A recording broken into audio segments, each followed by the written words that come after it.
About 55% of the people across the world reside in cities in 2021. This is projected to increase to about 68% by 2050, when the world's total population will reach 9.8 billion. Asia and the Pacific, where 56% of the world's population live, is one of the fastest urbanizing regions. This poses both a challenge and an opportunity for its cities, home of 54% of its people. While urbanization has provided additional economic opportunities, high population growth in cities can put a strain on urban assets and services, especially if there is limited or no planning and management of the expansion of urban areas. Climate change will add more pressure on cities and its residents. Urban areas are expected to bear the brunt of the impacts of climate change, not only because of population density, but also because they are socio-economic, financial, governmental, technological, and cultural centers. Thus, any disruption in the operation of the city due to climate change can potentially disrupt the lifeblood of a country. Therefore, the resilience of cities to climate change needs to be strengthened.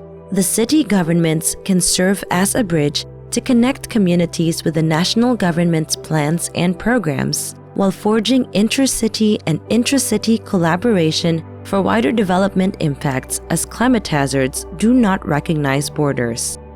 Urban planning is an important resilience tool of cities and can directly impact other policy areas. Sustainable urban land use management, building codes, and zoning need to be updated to take into consideration climate change impacts and rapid urbanization. Building resilience of the urban poor at the city level also includes interventions along livelihoods and community infrastructure. For example, drainage systems at the community level may be linked to the city-level sewage systems to address flood risks, which can drastically improve the well-being of the urban poor. Meanwhile, data from communities can provide cities with information on where micro, small, and medium-sized enterprises, which employ many of the urban poor, are located. This will allow city governments to provide financial support in response to or in anticipation of disasters.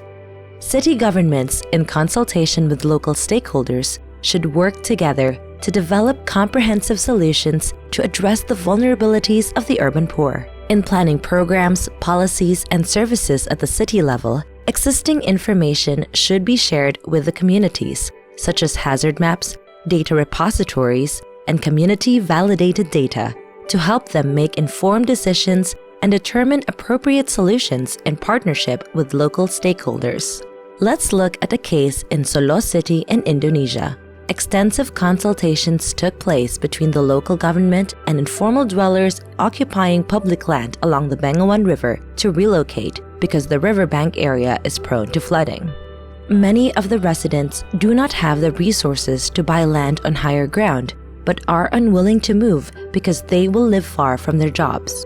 The city government set up a multi-tiered community engagement approach with organized city, neighborhood, and sub-neighborhood community representatives. These working groups looked for alternative land where the residents can relocate. They also participated in information dissemination. The government, for its part, developed a comprehensive set of interventions and expedited the process so the urban poor can have legal land tenure in safe locations and be included in the city's social welfare programs. Cash grants were given to the households that decided to relocate. Electricity, water supply, and sewer pipes were provided at the relocation site at no additional cost. An urban forest was also developed in the riverbanks to reduce the vulnerability of the area to flooding. City governments can also implement non-structural measures to increase resilience of the urban poor. Investments can be made to enhance the capacity of government officials and personnel on planning and financing to collaborate with the urban poor to address issues in relation to climate change. Capacity building and technical assistance may also be provided to micro, small, and medium-sized enterprises and microfinance institutions to enable them to continue serving and supporting the urban poor in case of shocks and stresses. Let's look at another case. The Coastal Towns Environmental Infrastructure Project in Bangladesh is an example of an intervention that was designed to strengthen local governance in support of climate adaptation measures, such as climate-resilient municipal infrastructure in vulnerable areas. Cities also need to invest in city-wide multi-hazard early warning systems to raise communities' awareness on climate and disaster risk and give them information to act accordingly. Benefit-to-cost analysis of investments in early warning systems show positive returns through saving of life, avoided asset losses, and other economic benefits. Finally, mechanisms need to be put in place at the intercity level to enable collaboration and knowledge sharing between and among cities. Harmonizing the budget, plans, and priority projects can potentially maximize the limited resources for wider development impact to tackle climate change risks faced by the urban poor. Collaboration may also be encouraged among stakeholders within cities with similar mandates. One example of this is the Building Climate Resiliency Through Plans and Designs project in the Philippines. This project brings together government agencies such as the Department of the Interior and Local Government, the Department of Human Settlements and Urban Development, the National Economic and Development Authority, the Climate Change Commission, and the League of Cities of the Philippines to look into the climate change-affected urban systems of selected cities to build resilience of the urban poor. City-level interventions play a critical role in building resilience. However, these need to be strengthened by harmonizing efforts with initiatives at the household and community levels and supported by national government policies. This concludes Video 5 of the Learning Video series on building the resilience of the urban poor.